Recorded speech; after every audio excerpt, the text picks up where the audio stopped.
In a sunlit studio, one man navigates by echolocation, revealing how sound maps his world in crowded rooms.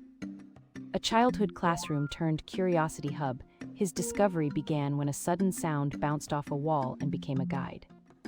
Interviews with him, his sister, and a supportive teacher illuminate daily gains and stubborn limits. Chores, travel, and even grocery trips hinge on timing, while community trust grows as neighbors learn to listen. By sharing courage to feel the unseen, the episode invites viewers to listen harder and imagine new possibilities.